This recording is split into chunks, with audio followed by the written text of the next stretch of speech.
How's it going, guys? It's Rad. So yeah, the WWE Smackdown review from last night. So yeah, night 2 of the Superstar Shakeup this week. So let's get started. So SmackDown starts off with WWE Champion AJ Styles coming out. Of course, AJ taking exception to Shinsuke's attack on him last week. Then AJ decides to call out Shinsuke Nakamura. Instead, he gets Aiden English and Rusev, which would lead to a one-on-one match between AJ Styles and Rusev. Right at the start of the match, AJ Styles would lock in the calf crusher submission on Rusev, not wasting any time. And right before Rusev was about to tap out, Aiden English would come in the ring and attack AJ Styles, forcing the DQ. So AJ was going to win the match regardless. Rusev and Aiden English then attack AJ for post-match assault, which would bring out Daniel Bryan to come to the aid, and then both of them would fend them off, which would then bring SmackDown General Manager Paige out. Paige then announcing that those four will compete in a tag match in the main event of tonight. So yeah, so our main event would be AJ Styles and Daniel Bryan against Rusev and Aiden English. After that, we get Shelton Benjamin in the ring. Of course, Shelton's now left on his own after his tag partner, Chad Gable, was sent to Raw as a part of the shakeup.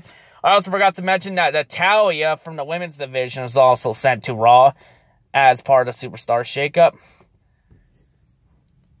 So, yeah. Shelton Benjamin, of course, saying that he's going to make a singles run for himself, and then delays an open challenge for anyone in the locker room that wants to face Shelton Benjamin. Randy Orton would come out, and before Randy could accept, he was then interrupted by the new United States Champion, Jeff Hardy. And it's Jeff Hardy after winning the title moves from Raw to SmackDown.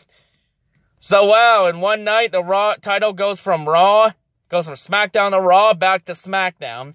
And now Jinder Mahal doesn't get his rematch at it. Fuck you, Jinder, fuck you, Jinder, fuck you, Jinder Mahal. Go back to the jobber division where you rightfully belong. Now that bandwagon can officially die. It was annoying as hell. Fuck you, Jinder, fuck you, Jinder, fuck you, Jinder Mahal. I bet you my singing skills suck. But yeah, continuing on, I had to do that. Jeff Hardy would come out and accept Shelton Benjamin's challenge. So we get Jeff Hardy versus Shelton Benjamin. Back and forth match in the end. Jeff Hardy hits the Twist of Fate on Shelton Benjamin, followed by the Swanton Bomb, and gets the 3 count for win. So Jeff Hardy is victorious in his first night on SmackDown. Next up, we get a one-on-one match. We get Luke Harper versus Jey Uso. Luke Harper, of course, won half of the SmackDown Tag Team Champions. Back and forth match. At one point, Eric Rowan and Jimmy Uso were trying to interfere at one point. Match ending, though. Luke Harper would hit the discus clothesline on Jey Uso to get the 3 count for the win. After the match, Luke Harper and Eric Rowan tried to attack Jey Uso, forcing post-match assault. But Jimmy Uso would come to the aid, of course, grabbing the Bludgeon Brothers hammers, but both Rowan and Harper would neutralize them. And when it looked like they were about to strike them, I think it was Jimmy Uso's wife, Naomi, comes out, begging for mercy. And then Harper and Rowan actually do give him mercy for now. Next up, we then get another one-on-one match. We get Sin Cara versus Samoa Joe. So now Samoa Joe moves over from Raw to SmackDown. So already SmackDown looks pretty good right now. It was a quick match, a squash match. Samoa Joe would squash Sin Cara in match ending. Samoa Joe locking Coquina Clutch on Sin Cara and gets the submission victory. After the match, Samoa Joe would grab a microphone. Samoa Joe saying that SmackDown is the land of handouts, and it's a land where Samoa Joe will take matters in his own hands, and he will decimate any top superstar. And then vows that the Greatest Rumble house show, he will win the Intercontinental title. And then at Backlash, he will beat Roman Reigns for the Universal title if Roman somehow beats Brock Lesnar. So yeah, kind of promo. Well, I think that means Samoa Joe won't win the Intercontinental title now because the U.S. title's on SmackDown. And that means Samoa Joe won't beat Roman at Backlash because they're going to keep the Universal title on Raw. So I think we're getting a little predictability here. See, after that, we didn't get a little celebration segment in the ring. So in this segment, we get Carmella, the new SmackDown Women's Champion, having her own celebration, as that's what she likes to call her celebration. Of course, potted leopard print stuff all over the ring. After Carmella last week successfully cashed in her Money in the Bank contract to become the new champion on Charlotte Flair. Of course, Carmella going on saying that her cash-in was one of the greatest moments in women's wrestling history. Well, it is a great moment because Carmella was not only the first ever women's Money in the Bank winner, she was also the first to cash it in successfully for the women's division. At least she didn't waste it. Then she go on and play a highlight package of her career, including her Money in the Bank win last year. And, of course, her title win. And then after that, Charlotte Flair would come out, pretty much saying that Carmella's win should get an asterisk because the debuting iconic duo of Peyton Royce and Billie Kay played a factor in that. But Charlotte says that she vows to get her title back, as she'll invoke her rematch clause. I believe it's at Backlash. Then Billie Kay and Peyton Royce come out before Charlotte could go face-to-face with Carmella. Charlotte would then go up and attack Billie Kay and Peyton Royce.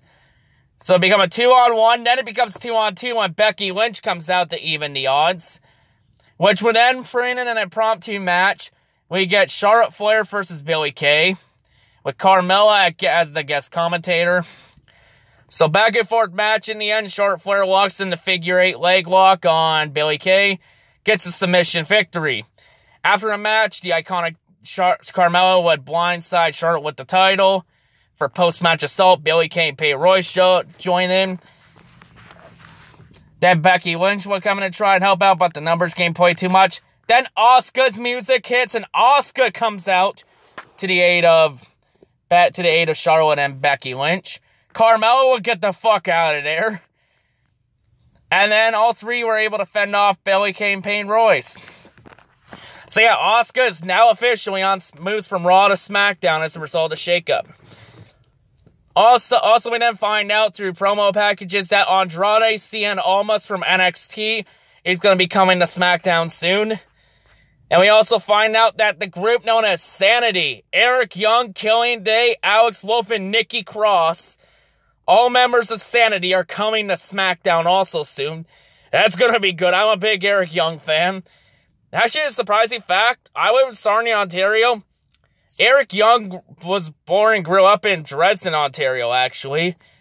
That's about 20 minutes from where I live. So that's actually pretty cool that someone from my area is now on the main roster of WWE. Pretty badass. Hopefully one day I can meet Eric Young. Be pretty cool. But yeah, anyway, moving on. Next up, we get to our main event. We get AJ Styles and Daniel Bryan versus Rusev and Aiden English. Back and forth match. In the end, match ending, Shinsuke Nakamura would come in through the crowd and hit AJ with a low blow, forcing the DQ. So AJ and Daniel Bryan were going to win the match regardless. Then Big Cass would come out, and Big Cass would lay a big boot to Daniel Bryan. And Shinsuke, of course, with a Kinsash on AJ Styles. When Renee Young tried to get an interview with Shinsuke, Shinsuke vowed that he spoke no English, while Big Cass celebrated high over Daniel Bryan. So Big Cass moves from Raw to SmackDown as a result of shakeup. And it's the first time we see Big Cass. Big Cass had an ACL tear back in, I think it was August after SummerSlam. And now he's back from that injury. So welcome back, Big Cass. So overall, I think SmackDown actually looks better. I think SmackDown has the better roster. Because look at Raw. Now we're on Raw. You have the three most hated wrestlers on one show. You got John Cena, Roman Reigns, and Jinder Mahal all on one show. Keep John Cena on Raw. Keep him away from SmackDown. I think SmackDown looks good. I think SmackDown looks better than last year. Because now we don't have any pieces of shit. We got wrestlers that fans actually like and people we actually respect. For a change. How about that? Hopefully we don't get another fucking jobber as world champion. Like, please don't let this happen. But yeah, SmackDown rating, 7 out of 10. Better show this week. But yeah, that's all I gotta say. By the way, Detroit Lions schedule is coming out Thursday. I'm gonna do the schedule video to that Friday, where I'll give my schedule prediction and what I think where the Lions will go this year, and that's a record. But yeah, that's all I gotta say. Hope everyone has a great day, and yeah, peace out.